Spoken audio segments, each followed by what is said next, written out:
ಇನ್ನು ಡಿಜೆಹಳ್ಳಿ ಗಲಭೆ ಪ್ರಕರಣದಲ್ಲಿ ಮತ್ತೊಂದು ಎಫ್ಐಆರ್ ಇದೀಗ ಆಗಿದೆ. ಕೆಎಸ್ಆರ್ಪಿ ತುಕಡಿಯ ಸಿದ್ದರಾಮೇಶ್ ದೂರಿನ ಮೇಲೆ ಎಫ್ಐಆರ್ ಆಗಿರೋದು. 200ರಿಂದ 300 ದುಷ್ಕರ್ಮಿಗಳು ಠಾಣೆ ಬಳಿ ಜಮಾಯಿಸಿ ಗಲಾಟೆ ಮಾಡಿದ್ರು ಅಂತ ಸಿದ್ದರಾಮೇಶ್ ಅವರು ಒಂದು ದೂರನ್ನ ಕೊಟ್ಟಿದ್ರು. ಆ ಆಧಾರದ ಮೇಲೆ ಇದೀಗ ಎಫ್ಐಆರ್ ಆಗಿದೆ.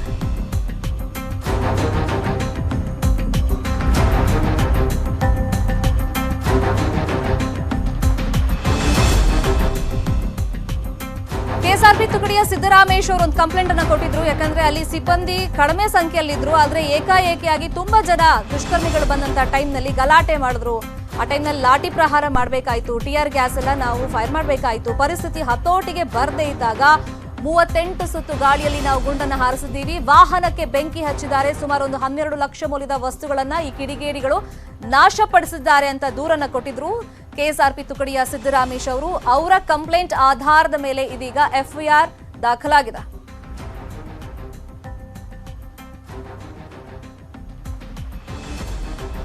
ಹಾಗಾದ್ರೆ ಎಫ್ಐಆರ್ ನಲ್ಲಿ ಏನಿದೆ ಅದನ್ನು ಕೂಡ ತೋರಿಸ್ತಾ ಇದೀವಿ. 200ರಿಂದ 300 ದುಷ್ಕರ್ಮಿಗಳು ಠಾಣೆ ಬಳಿ ಬಂದ್ರು, ಜಮಾವಣೆಗೊಂಡ್ರು, ಗಲಾಟೆ ಮಾಡಿದ್ರು. ಗಲಾಟೆ ಮಾಡಿದಂತ ಸಂದರ್ಭದಲ್ಲಿ ಲಾಠಿ ಪ್ರಹಾರವನ್ನ ನಾವು ಮಾಡಬೇಕಾಯಿತು. ಏಕಾಏಕಿಯಾಗಿ ಇಷ್ಟೊಂದು ಸಂಖ್ಯೆಯಲ್ಲಿ ಅಲ್ಲಿ ದುಷ್ಕರ್ಮಿಗಳು ಬಂದಿದ್ರಿಂದ ಪರಿಸ್ಥಿತಿ ಔಟ್ ಆಫ್ ಕಂಟ್ರೋಲ್ ಆಗೋಯ್ತು. ಪರಿಸ್ಥಿತಿ ಹತೋಟಿಗೆ ಬರದೇ ಇದ್ದಾಗ ನಾವು 38 ಸುತ್ತು ಗಾಳಿಯಲ್ಲಿ ಗುಂಡನ್ನ ಹಾರಿಸಿದ್ವಿ, ಮತ್ತೆ ವಾಹನಗಳನ್ನ ಡ್ಯಾಮೇಜ್ ಮಾಡಿದ್ದಾರೆ ಅಂತ ಕೂಡ ಕಂಪ್ಲೇಂಟ್ ಅಲ್ಲಿ ಅವರು ಹೇಳಿದ್ರು. ಅದರ ಪ್ರಕಾರ ಈಗ ಎಫ್ಐಆರ್ ಆಗಿದೆ. ಇದೇ ವಿಚಾರವಾಗಿ ಮತ್ತಷ್ಟು ಮಾಹಿತಿಯನ್ನು ಕೊಡ್ತಾರೆ. ನೇರ ಸಂಪರ್ಕದಲ್ಲಿ ಜಾಯಿನ್ ಆಗಿದ್ದಾರೆ ನಮ್ಮ ರಿಪೋರ್ಟರ್ ಮಂಜುನಾಥ್. ಇವಾಗ ಒಂದ್ ಕಡೆ ಎಫ್ಐಆರ್ ಗಳು ಆಗ್ತಾ ಇದೆ, ಮತ್ತೆ ಎಷ್ಟೆಷ್ಟು ಲಾಸ್ ಆಗಿದೆ ಅನ್ನೋದು ಕೂಡ ಸದ್ಯ ಗೊತ್ತಾಗ್ತಾ ಇದೆ ಮೇಲ್ನೋಟಕ್ಕೆ. ಸೊ ಈ ಒಂದು ಪರ್ಟಿಕ್ಯುಲರ್ ದೂರಲ್ಲಿ ಏನಂತ ಮೆನ್ಷನ್ ಮಾಡಿದ್ರು ಸಿದ್ದರಾಮೇಶ್ ಅವರು? ಯಾವ ತರ ಎಫ್ಐಆರ್ ಆಗಿದೆ ಈಗ?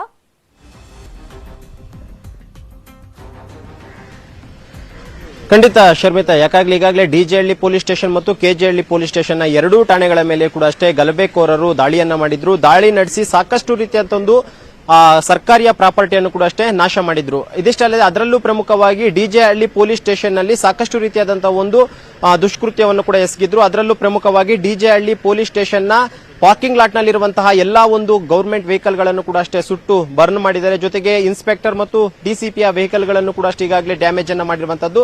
ಜೊತೆಗೆ ಪೊಲೀಸ್ ಸ್ಟೇಷನ್ ಅನ್ನು ಕೂಡ ಅಷ್ಟೇ ಧ್ವಂಸವನ್ನ ಮಾಡಿದ್ದಾರೆ ಅಂತ ಈಗಾಗಲೇ ಒಂದು ದೂರು ದಾಖಲಾಗಿತ್ತು. ಈ ಒಂದು ದೂರಿನ ಅನ್ವಯವಾಗಿ ಕೂಡ ಅಷ್ಟೇ ಸಿಸಿಬಿ ಪೊಲೀಸರು ಕೂಡ ಅಷ್ಟೇ ಕಾರ್ಯಾಚರಣೆ ನಡೆಸಿದ್ರು. ಜೊತೆಗೆ ಲಾ ಅಂಡ್ ಆರ್ಡರ್ ಪೊಲೀಸರು ಕೂಡ ಅಷ್ಟೇ ಒಂದು ಕಡೆ ಕಾರ್ಯಾಚರಣೆ ನಡೆಸಿ ಸುಮಾರು 151 ಜನ ಆರೋಪಿಗಳನ್ನ ಈಗಾಗಲೇ ಅರೆಸ್ಟ್ ಕೂಡ ಮಾಡಿಕೊಂಡಿದ್ರು. ಅದರಲ್ಲಿ 151 ಜನರಲ್ಲಿ ಸದ್ಯದ ಮಟ್ಟಿಗೆ ಈಗ 40 ಜನರನ್ನ ಮಾತ್ರ ಈಗಾಗಲೇ ವಿಡಿಯೋ ಕಾನ್ಫರೆನ್ಸ್ ಮೂಲಕವಾಗಿ ನ್ಯಾಯಾಧೀಶರ ಮುಂದೆ ಆರೋಪಿಗಳನ್ನ ಹಾಜರುಪಡಿಸಿದ್ರು. ಯಾಕಂದ್ರೆ ಕೋವಿಡ್ ಇರುವಂತಹ ಒಂದು ಕಾರಣಕ್ಕೋಸ್ಕರ ನೇರವಾಗಿ ಅಕ್ಯೂಸ್ಡ್ ಗಳನ್ನ ನ್ಯಾಯಾಲಯಕ್ಕೆ ಕರ್ಕೊಂಡು ಹೋಗಕ್ಕಾಗದ ಹಿನ್ನೆಲೆಯಲ್ಲಿ ವಿಡಿಯೋ ಕಾನ್ಫರೆನ್ಸ್ ಮುಖಾಂತರವಾಗಿ ಮೇವಾಲ್ ಕೋರ್ಟ್ನ ನ್ಯಾಯಾಧೀಶರ ಮುಂದೆ ಆರೋಪಿಗಳನ್ನ ಹಾಜರುಪಡಿಸಿದ್ರು. ಹಾಜರುಪಡಿಸಿದಂತಹ ಬಳಿಕ ಏನು 40 ಜನ ಆರೋಪಿಗಳನ್ನ ಮಾತ್ರ ಅದರಲ್ಲಿ ಈಗ ಜೈಲ್ಗೂ ಕೂಡ ಅಷ್ಟೇ ಕಳಿಸ್ಕೊಟ್ಟಿರುವಂತದ್ದು. ಉಳಿದಂತೆ 111 ಜನ ಆರೋಪಿಗಳೇನಿದ್ದಾರೆ ಈ ಒಂದು ಪ್ರಕರಣದಲ್ಲಿ ಅವರನ್ನು ಕೂಡ ಅಷ್ಟೇ ಇನ್ನು ಕೋವಿಡ್ ರಿಪೋರ್ಟ್ ಬಂದಿಲ್ಲ. ಯಾಕಂದ್ರೆ ಆ ಒಂದು ಕೋವಿಡ್ ರಿಪೋರ್ಟ್ ಬಂದಂತಹ ಬಳಿಕ ಪಾಸಿಟಿವ್ ನೆಗೆಟಿವ್ ಅಂತ ತಿಳ್ಕೊಂಡಾದಂತಹ ಬಳಿಕ ಉಳಿದಂತಹ ಆರೋಪಿಗಳನ್ನು ಕೂಡ ಅಷ್ಟೇ ಪೊಲೀಸರು ನ್ಯಾಯಾಧೀಶರ ಮುಂದೆ ಹಾಜರುಪಡಿಸ್ತಾರೆ. ಯಾಕಂದ್ರೆ ಇದರಲ್ಲಿ ಈಗಾಗಲೇ ಪೊಲೀಸರ ಒಂದು ಇನ್ವೆಸ್ಟಿಗೇಷನ್ ಸಂದರ್ಭದಲ್ಲಿ ಕೆಲವರಿಗೆ ಪಾಸಿಟಿವ್ ಆಗಿದೆ ಅನ್ನೋದ್ರ ಬಗ್ಗೆ ಕೂಡ ಅಷ್ಟೇ ಮಾಹಿತಿ ಲಭ್ಯವಾಗ್ತಿದೆ. ಆದ್ರೆ ಎಷ್ಟು ಜನರಿಗೆ ಪಾಸಿಟಿವ್ ಆಗಿದೆ ಅನ್ನೋದ್ರ ಬಗ್ಗೆ ಇನ್ನೂ ಯಾವುದೇ ರೀತಿಯಂತ ಖಚಿತವಾದ ಮಾಹಿತಿ ಇಲ್ಲ. ಸದ್ಯಕ್ಕೆ 151 ಜನ ಆರೋಪಿಗಳ ಪೈಕಿ ಕೇವಲ 40 ಜನ ಆರೋಪಿಗಳನ್ನ ಮಾತ್ರ ಈಗಾಗಲೇ ನ್ಯಾಯಾಧೀಶರ ಮುಂದೆ ವಿಡಿಯೋ ಕಾನ್ಫರೆನ್ಸ್ ಮೂಲಕ ಹಾಜರುಪಡಿಸಿ ಅವರನ್ನು ಕೂಡ ಅಷ್ಟೇ ಜೆಸಿಗೂ ಕೂಡ ಕಳಿಸ್ಕೊಟ್ಟಿದೆ.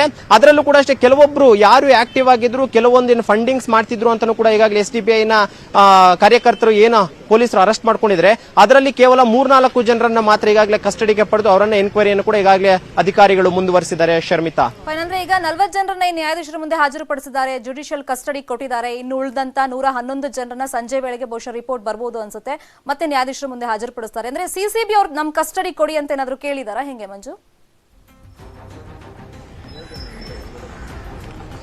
ಖಂಡಿತ ಶರ್ಮಿತಾ, ಯಾಕಂದ್ರೆ ಈ ಒಂದು ಪ್ರಕರಣ ದಾಖಲಾದಂತ ತಕ್ಷಣವೇ ಸಿಸಿಬಿ ಪೊಲೀಸರು ಕೂಡ ಅಷ್ಟೇ ಇನ್ವೆಸ್ಟಿಗೇಷನ್ ಅನ್ನ ಕೈಗೆತ್ತಿಕೊಂಡ್ರು. ಅದರಲ್ಲೂ ಪ್ರಮುಖವಾಗಿ SDPIನ ಕಾರ್ಯಕರ್ತರನ್ನ ಏನು ಸಿಸಿಬಿ ಪೊಲೀಸರು ಅರೆಸ್ಟ್ ಮಾಡಿಕೊಂಡ್ರು ಅವರನ್ನ ಅವರು ಪ್ರತ್ಯೇಕವಾಗಿ ಎನ್ಕ್ವೈರಿಯನ್ನ ಕೂಡ ಮಾಡ್ತಿದ್ದಾರೆ. ಒಂದು ಕಡೆ ಡಿಜೆಹಳ್ಳಿ ಮತ್ತು ಕೆಜೆಹಳ್ಳಿ ಎರಡೂ ಠಾಣೆಗಳಲ್ಲಿಯೂ ಕೂಡ ಅಷ್ಟೇ ಸುಮಾರು 9 FIR ಗಳು ದಾಖಲಾಗಿದೆ. ಆ ಒಂದು 9 FIR ಗಳ ಅನ್ವಯವಾಗಿ ಈಗಾಗಲೇ ಆರೋಪಿಗಳನ್ನ ಅರೆಸ್ಟ್ ಮಾಡಿಕೊಂಡು ಎನ್ಕ್ವೈರಿ ಕೂಡ ಶುರು ಮಾಡಿದ್ದಾರೆ. ಆದ್ರೆ ಈಗ ಪೊಲೀಸರಿಗಿರುವಂತಹ ಒಂದು ಎಲ್ಲೋ ಒಂದ್ ರೀತಿ ಅಂದ್ರೆ ಸುಮಾರು 111 ಜನರ ರಿಪೋರ್ಟ್ ಬರಬೇಕಾಗಿದೆ. ಯಾಕಂದ್ರೆ ಅವ್ರದ್ದು ಕೂಡ ಅಷ್ಟೇ ರಿಪೋರ್ಟ್ ಕೋವಿಡ್ ಗೆ ಕೊಟ್ಟಿದ್ದಾರೆ. ಆ ಒಂದು ರಿಪೋರ್ಟ್ ನಲ್ಲಿ ಪಾಸಿಟಿವ್ ಕೂಡ ಅಷ್ಟೇ ಕೆಲವೊಬ್ಬರದ್ದು ಆಗಿದೆ ಅನ್ನುವಂತ ಒಂದು ಇನ್ಫಾರ್ಮೇಶನ್ ಕೂಡ ಈಗಾಗಲೇ ಲಭ್ಯವಾಗ್ತಿದೆ. ಆದ್ರೆ ಪಾಸಿಟಿವ್ ಆಗಿರುವಂತವ್ರಿಗೆ ಯಾವ ರೀತಿಯಾಗಿ ಮುಂದೆ ಇನ್ವೆಸ್ಟಿಗೇಷನ್ ಮಾಡಬೇಕು ಮತ್ತು ನೆಗೆಟಿವ್ ರಿಪೋರ್ಟ್ ಕೂಡ ಇವತ್ತು ಸಂಜೆ ಎಷ್ಟು ಜನರು ಬರುತ್ತೆ ಅನ್ನೋದು ಕೂಡ ಅಷ್ಟೇ ಎಲ್ಲೊಂದು ರೀತಿ ಪೊಲೀಸರಿಗೆ ಒಂದು ರೀತಿ ಗೊಂದಲದಲ್ಲಿದ್ದಾರೆ. ಸದ್ಯಕ್ಕೆ ಇವತ್ತು ಸಂಜೆ ಒಳಗಾಗಿ ಎಲ್ಲರ 111 ಜನರ ರಿಪೋರ್ಟ್ ಕೂಡ ಬಂದು ಅದರಲ್ಲಿ ಕೆಲವೊಬ್ರು ಪಾಸಿಟಿವ್ ಆಗಿದ್ದಾರೆ ಅನ್ನೋದು ಕೂಡ ಈಗಾಗಲೇ ಗೊತ್ತಾಗಿರುವಂತದ್ದು. ಇದರ ಜೊತೆಗೆ ಪ್ರಮುಖವಾಗಿ ಈ ಒಂದು SDPI ನ ಕಾರ್ಯಕರ್ತರನ್ನ ಸಪರೇಟ್ ಆಗಿ ಸಿಸಿಬಿ ಪೊಲೀಸರ ಎನ್ಕ್ವೈರಿಯನ್ನು ಕೂಡ ಮಾಡ್ತಾರೆ. ಜೊತೆಗೆ ಅವರ ಒಂದು ಮೊಬೈಲ್ ಫೋನ್ಗಳನ್ನು ಕೂಡ ಅಷ್ಟೇ ವಶಕ್ಕೆ ಪಡೆದು ಅದರ ಮುಖಾಂತರವೂ ಕೂಡ ಅಷ್ಟೇ ಕೆಲವೊಂದು ಡೇಟಾವನ್ನ ಸಂಗ್ರಹ ಮಾಡಲು ಈಗಾಗಲೇ ಸಿಸಿಬಿ ಅಧಿಕಾರಿಗಳು ಮುಂದಾಗಿದ್ದಾರೆ.